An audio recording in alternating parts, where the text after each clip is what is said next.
There's a person in almost everyone's life who walks into a crisis and just becomes quiet, not frozen, not panicking, just thinking. The pipe is flooding, the car won't start, someone is falling apart emotionally, and this person looks at it all like they're reading a menu. Calm, almost interested. And you're standing there wondering why your own brain immediately started catastrophizing. So what is actually different about these people? Because once you understand it, you cannot unsee it. Let's start with the psychological foundation, because this runs deeper than skill or knowledge. In the late 1970s, psychologist Albert Bandura introduced a concept called self-efficacy. Strip away the academic language, and what you have is this: a person's specific belief that they are capable of handling what is directly in front of them. Not general confidence, not blind optimism. A targeted, experience-based conviction that says situations like this are manageable, and I am the kind of person who manages them. Here is where it gets fascinating. Bandura's research showed that this belief alone changes how long someone keeps trying when things get difficult, and how much effort they pour in before walking away. The belief shapes the behavior, and the behavior shapes the outcome. So where does this belief come from? It comes from what Bandura called mastery experiences. Think about the first time a kid tries to fix something, actually tries, and it works. Something small. They jiggle a loose connection, and the light comes back on. They restart the device, and it recovers.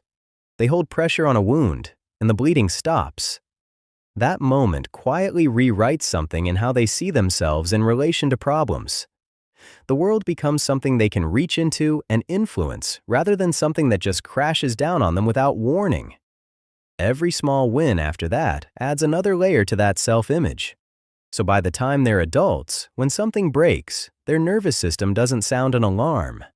It responds with something closer to curiosity. Interesting. Let me look at this. And research consistently shows mastery experiences are the most powerful builder of self-efficacy.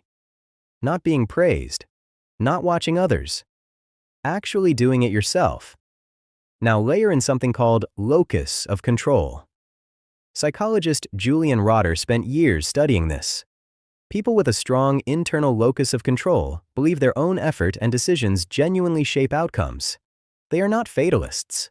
They don't assume the universe is running the show, and they're just passengers. And the data on what this belief produces is striking. Higher persistence, lower rates of depression, healthier stress responses. Across cultures and age groups, the conviction that your actions matter turns out to be one of the most psychologically protective things a person can carry.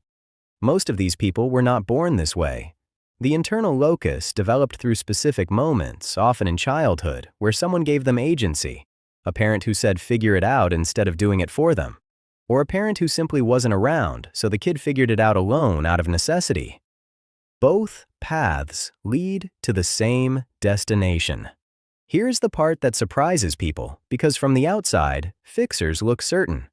They look like they already know how it ends. But they don't. They feel the same uncertainty you feel. What's different is how they relate to that uncertainty. There's a construct called tolerance of ambiguity, the ability to sit inside a situation where the answer isn't clear yet without shutting down while you look for it. People who struggle with ambiguity need resolution fast. When they can't get immediate reassurance, anxiety floods in, and they either freeze or hand the problem to whoever looks calmest.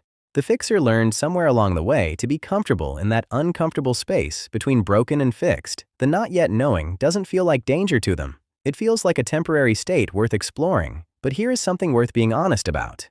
Not every person who fixes everything is operating from genuine strength.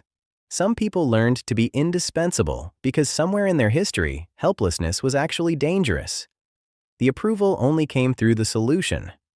Standing there not knowing how to fix something felt genuinely unsafe.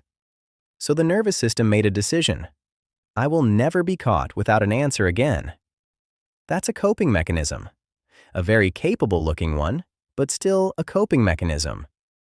You can usually tell because when you ask them to step back and let someone else handle something, they physically cannot do it. They hover. They offer suggestions no one requested. The unfixed thing creates a kind of internal disturbance they can't settle until it's resolved. Then there's the other kind. The person who fixes things because broken things genuinely fascinate them. The space between not working and working is one of the most interesting places in the world to them. They'll disassemble something they already fixed just to understand it more deeply. They'll explain what went wrong with detail nobody needed, and they'll seem delighted doing it. These people fell in love with the process of figuring out, not the outcome, not the praise, just the act of understanding something more completely than they did before. Being around people like this recalibrates something in you. Not through advice, just through watching them model a relationship with problems that you might not have grown up seeing.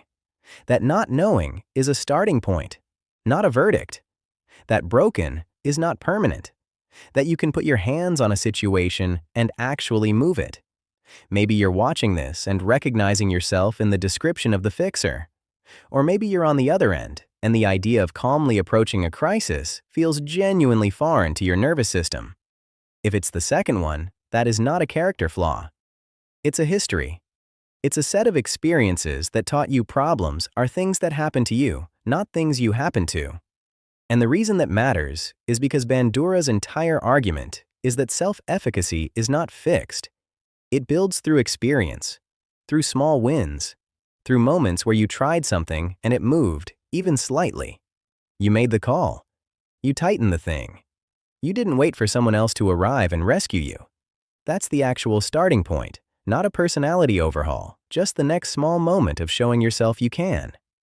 Understanding the psychology is the first layer.